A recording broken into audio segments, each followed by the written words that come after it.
Hello everybody and welcome back to another video. I'm SocietySucks and today I'm checking out Why It Sucks to Be Earth's Oldest Genius by Casual Geographic. I'm not sure what Earth's oldest genius even is, what animal this could possibly be, but I'm about to find out. No friends, no family, no wife, no life, underlooked, you're chronically cooked, abject, inept, disrespect, and often neglect. For an animal allergic to love, nature sure did consummate their misery. The octopus is a high-functioning, overachieving tentacle slug. As a mollusk, they have a family reunion more confusing than Nick Cannon. They have everything from a venomous anime fighter jet to this thing. The Earth's oldest genius? What the fuck is that? Which means the fighter jet to this thing. Which means the octopus is basically an overqualified snail that lost its shell and had to overcompensate. Now they do have a lot going for them. They wouldn't have lasted 300 million years of reverse plot armor otherwise, but call it cosmic calamari the way they get absolutely deep fried by fate. They're built like malicious compliance. Like the boss's brat demanded an octopus and the developer had no choice and did so out of spite. You're gonna learn that the animal sans a skeleton got entirely T-boned by nature. It all starts when they're born. Octopus might just have the worst predator spread of any animal. Anything from cod, sharks, dolphins, stingrays, seals, sea lions, sea birds, sea otters, sea stars, eels, other octopus, and especially humans will all put an octopus out of order in the name of sea stars? Dolphins they eat will even octopus? tag along stingray hunts to allow the ray's electroreception to lead it to a hiding octopus. Mind you, stingrays are like 2D sharks, and them and dolphins pulling up is like if the Reds and Blues of Los Angeles took the day off to go boo the Clippers. But dolphins don't need help humbling an octopus, as dolphins have been observed tenderizing the underwater 8-foots by repeatedly slamming them. Sea lions got the same playbook, as they'll swim to the surface and also maul a mollusk, serving Suplex City so hard it wakes the ghost of Hulk Hogan. It's how animals with no forks or knives can tear it into bite-sized chunks. But it also means octopus might as well be born with a shape before use label. But on the surface it can look like an interspecies drive-by. Those are far from the only things that violate octopi. Sea otters are like waterproof wolverines that'll rip into octopus like candy. In some spots, they get targeted by the scissor jaws of the bobbit worm, a worm literally named after a woman who demembered her husband with a knife. Moray eel are a common literally named in some spots, they get targeted by the scissor jaws of the bobbit worm, a worm literally named after a woman god. This thing reminds me of the worms in Peter Jackson's 2005 King Kong. That scene with the worms scarred me as a child. Who demembered her husband with a knife. Moray eel are a common octopus, and they even have a second set of jaws in its throat to keep struggling prey in its custody, which seems like a suspiciously specific middle finger to a certain boneless entree. Even the things that seem like an easy lick can game over an octopus. In real life, Squidward would have had Mr. Krabs meeting Miss Puff's husband first chance he got. Crabs are like the potato chips of nature, and one-on-one, an octopus isn't losing that matchup unless they happen to get cheap shot by forces beyond them. But that's for one crab. An army can easily overwhelm and eviscerate the octopus, who manages to suffer from crabs while only being screwed by fate. They have a similar issue of getting just beyond them, but that's for one crab. An army can easily overwhelm and eviscerate the octopus, who manages to suffer from crabs. They're like tearing him apart and shoving their claws inside him. Jumped by leather jackets.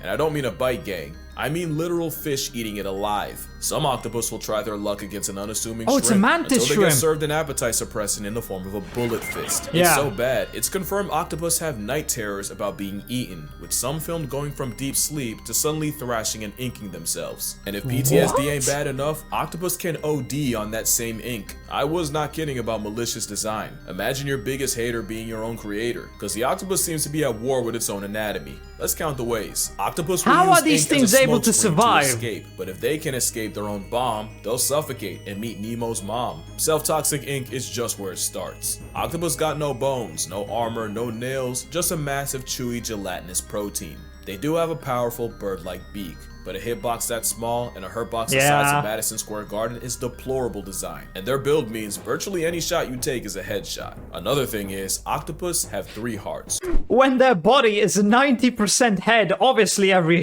shot is a headshot. 1 central and 2 branchial hearts to pump blood to the gills, because apparently 300 million years wasn't enough time to make one cell functioning. And while that's kind of a joke, what isn't is the fact that them swimming fast takes so much energy, the systemic systemic central heart literally stops beating. They count on cardiac arrest to get to where they want to go. Meaning an octopus can be swimming for its life. Even at maximum effort, their best attempts are half-hearted. Octopus proved that a lot of us had evolution wrong. It's not survival of the fittest. It's just barely being good enough to keep the wheel going. And if that doesn't prove it, their brain does. Not intelligence, I mean the literal donut that has its esophagus running through it. Octopus risk brain damage every time they eat, and they're always a piece of food You gotta too be big kidding. or too sharp away from factory resetting their entire personality, which is why they have the razor-sharp radula, the answer to a problem they never even asked for. That's not the only thing that can bring How on do these things cephalopod CTE. survive? Since octopi can't thermoregulate, sudden changes in temperature can also cause significant brain damage for an animal that lives in the ocean. But remind me to get back to that. But none of that can top the fact that nature gave octopus a built-in self-destruct button. What else? Is the process of deteriorating with age, the withering of functional characteristics in living organisms, basically what kids think turning 30 is. It happens to everyone, but nature chipped Octopoda with a kill switch. It's no secret that making babies is the last thing an octopus will do, as the process seems to give both parties dementia, as they lose all sense of self-preservation. Symptoms of senescence include lack of feeding, skin around the eyes retreating, white lesions forming, and awkward, uncoordinated movements, almost like they have no purpose beyond this point. But some seem to actively crave the sweet release, since captive octopi have been seen trying to rush the process by banging into sides of their tank, tearing off pieces of their own skin, and even getting their tentacles tangled. And it all begins with these two guys. They're small, but they got big plans. Those are optic glands.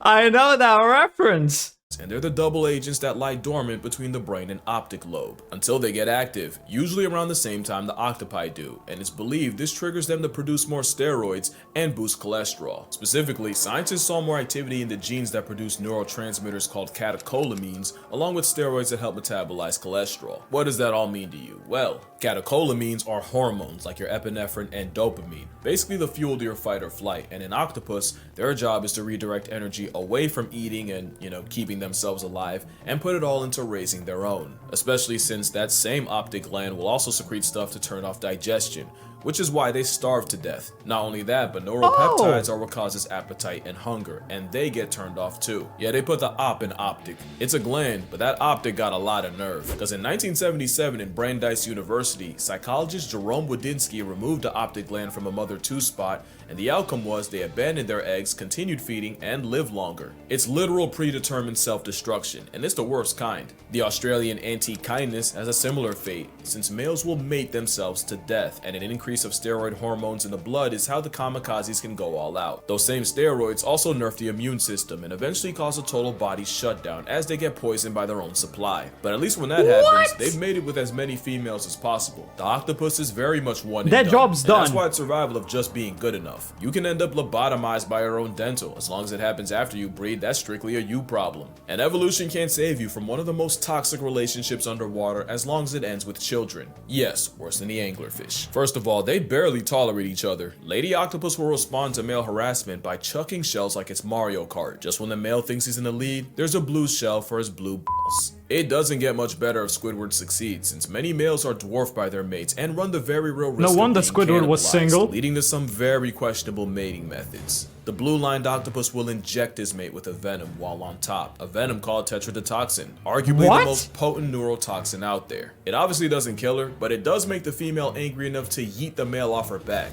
once she's functional again. That's why male octopus have a venom gland 3 times the size of a female's, because ducks have a coital curly fry to force the issue, while the octopus clearly listens to Rick Ross. There is a catch though. If the male doesn't envenomate her in the exact right spot, she can wake up early, and the best case is he gets some of his arms torn off. Of course, some, like an Argonaut, say screw it, literally, and just hand the female his baby arm and swim away. A physical invitation to go feel yourself. After mating, the male basically waits to buy tickets to a Tupac concert. They go AFK, just a catatonic state where they move like an NPC. Also, post-mating males don't return to their dens. They don't even wait for death at home. They just circle the corner anticipating its arrival in the form of sickness, starvation, or getting turned out by a predator. The mother doesn't get off easier, since she gives up her entire existence the moment the eggs come out. She'll spend all day washing them with her siphon and guarding them, all while not going out to eat once. Mothers will eat their own arms before they leave them alone for a second, and that hunger strike can last years. One deep sea octopus brooded eggs for a total of 53 months.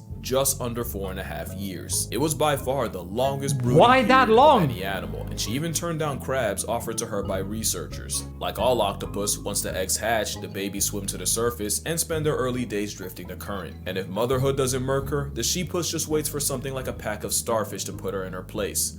That place being past tense. It's the worst outcome of any mother, worse than cheetahs, hyenas, and even the sea louse. The payoff is all the kids she spawns. The giant Pacific octopus can have over 100,000 eggs, and some like this cyanea can exceed 500,000. With all these sentient grains of rice, about 1 or 2 will live long enough to repeat the cycle. Because as far as evolution's concerned, with how many of them die, it's no wonder they need to reproduce with that many eggs just to keep the species going. that's enough. From egg to adult, the octopus's short life isn't a total show. It's a septic symphony, and the biggest insult is the wasted potential. The octopus got straight up cheated, almost like someone knew there were a few changes from an obnoxiously overqualified Sigma slug seriously bending the natural order. Octopus don't have hands, but they do have arms, and they'll throw them, with reports of octopus suffocating threats like dolphins and sharks. Specifically, an octopus was caught shoving its arms down the gills of a pajama shark, nearly putting it to bed permanently. And speaking of sharks, that matchup isn't as one-sided as you think. Wow! In a Seattle aquarium, one octopus earned himself solitary confinement, and the reason was staff kept finding the bodies of dead, butchered dogfish sharks all over the tank floor until cameras caught the neighborhood octopus murking any sharks that were put in the tank with him. Octopus will square up with sea lions with everything they have, and even ship-sinking stellar sea lions can struggle with a vindictive hors d'oeuvre. Even the symbol of America can get it, and there's at least one seagull with octopus in its obituary. Not to mention Neptune's hitman has enough awareness of human anatomy to attempt to play hangman, but the octopus's biggest flex wait, he tried to strangle a human? To attempt to play hangman, but the octopus's biggest flex is their shape-shifting. Octopus have the attempt to play hangman, but the octopus now that is straight up Squidward, but if his nose was even bigger. Octopus's biggest flex is their shape-shifting. It looks like it has the eyes. To change colors, despite being colorblind. It's said that their skin may be sensitive to hues, shadows, and colors around them, and can conform to their environment. Some, like this cyanea, can make hundreds of transformations in a day, but one octopus does this on steroids. The mimic octopus can not only cosplay as other animals, that's an octopus? It'll purposely exploit their own fears. If a mimic's getting harassed by some punk-ass damselfish, it'll take the form of a venomous sea crate. And if the block's real hot with predators, the mimic mirrors the biggest threat in the area, a lionfish. But you can have all the tools in the world. It means nothing unless you know how to use them. And few things alive are as nice with the tools as the 8-armed handyman. The coconut octopus got its name because it'll appropriate the shells of the fruit as a travel-sized panic room, pretty much re-equipping the shell that time took away from them. Some will go incognito by using shells to hide in plain sight. They don't always use tools to avoid problems. Some, like the blanket octopus, invite them by stealing Portuguese man-of-war tentacles and practicing ocean open carry.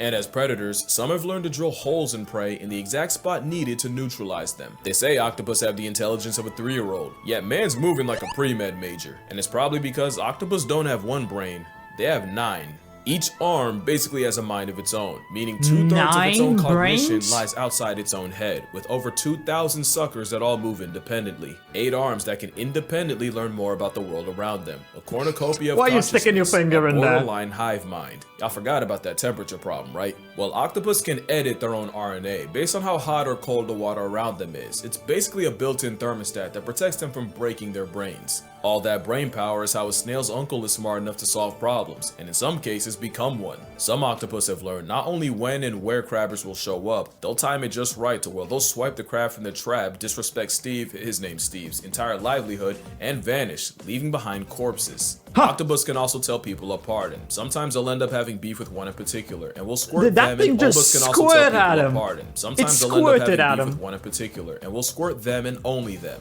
Some don't even stop at people. Otto the octopus decided he didn't like an overhead light, so he climbed to the edge of his tank and shot water at it, causing the entire aquarium electrical system to go out, and he did this night after night, repeatedly, until folks caught on. So why am I telling you how smart a Second Amendment slug is? It's cause they could and should be smarter. Most high IQ creatures have two things in common. They're social and live in groups, and they live long. And sometimes those two things combine to form Well, these number things 3. definitely don't live Led long. by a grandmother. This means not only can they spend years and even decades learning, they can pass it down, building a generational database of knowledge. Octopus get none of that. Every octopus is born an orphan. It's like a video game with no save points, so every time an octopus passes, everything it learned along the way goes with it. Game with no save points, so every time an octopus passes, everything it learned along the way goes with it. So every Wait, did he every just... time an octopus passes, everything it learned along the way goes with it. So every What octopus the after fuck? it has to start from scratch, which puts in perspective the insanity of what they accomplished in 2 years. And that's another thing, they only It's get riding a a couple of years. shark. The intelligence of a 3-year-old just to end their trial to life after 2. If octopus lived longer, lived in groups, and weren't literal deadbeat parents, I'm talking like the Batman kind, it could get scary. And that's why I say octopus got screwed. Change 1 or 2 things, the entire food chain might fall. Like imagine if octopus just did the turtle thing and just climbed onto a beach, dropped their eggs and dipped. And it's not like octopus can't climb out of water. They can breathe through their skin for a short period, and they'll use this ability to take lives on land. So why not create them? Except the I soft-bodied did not know cephalopods about would that. probably get put on a shirt before they got far. If only they had like a shell or something to protect them. It's a shame nature never came out with anything like that. And then imagine if octopus worked together. Humboldt squid scare me for the specific fact that they kill in packs, and there has to be at least one human who was jumped to drag to the abyss and hate crime by the Antichrist calamari clan. But aside from violence, imagine what a group of like-minded octopi could do. They might calamari mess around and clan. start a renaissance. In fact, what if I told you it's already started? In 2016, in Jervis Bay off the coast of Australia, scientists found a non-human settlement containing residents of gloomy octopus. Up to 15 of them, living on dens on top of scallop shells. What? Doing everything from hanging out, communicating, to fighting, procreating, and even evicting particular offenders from their den. It's like an octopus suburb. It's a cephalopod community, and scientists named it Oclantis. And it's not the first. Octopolis was discovered in 2009, except Octopolis was founded around a huge human-made metal object. And no, they're not actual cities, it's just cute to call them that, but you gotta ask, what are they cooking? One can only pray they don't F around and invent capitalism. Cause the last way octopus got screwed by nature isn't actually natural, but it's by humanity. 300 million years of character development just to end up in a glass box is brutal. And thanks to pretty privilege, Yeah. good luck getting the public to care about their mental health the same way they do with cats and dogs, despite arguably being just as smart. And if an octopus can have nightmares and predator PTSD, safe to assume they suffer from being confined to a fishbowl, just like orcas. Except orcas are a lot louder about their displeasure. In fact, there's a really good chance octopus are fully capable of catching feelings and forming attachments. Remember that next time an influencer tries to mukbang one still alive. I guess what I'm trying to say is, octopus deserve I despise way more credit than they mukbangs. get. They're really out of this world. And maybe that's why the world tries so hard to remove them. But yeah, that's gonna do it for this video. Drink water, hug your mother, buy my book, spare a thought for the old octopus. And I'ma see y'all in the next one. It's like they look fake, like Davy Jones. Look like Google. It looks so derpy. Painted on. It looks so fake. So some other aerobic team just came before and just left it here. It's like some little kid dropped their toy. Trash. Oh, it's not an octopus, it's a squid. He is awesome. Alright, well, this video was pretty sad. I didn't know octopus had it that bad. But I mean, that's just nature and evolution. That's how they made the octopus. Honestly, crazy that these things even managed to survive for so long, considering how difficult the life is. But yeah, I mean, it just shows that even animals who get the middle finger from nature still are able to survive. Somehow. But yeah, anyway, hope you enjoyed this video. If you did, please consider subscribing and leaving a like. If you want to see more reactions, check out this video right here. And with that, I'll see you in the next video.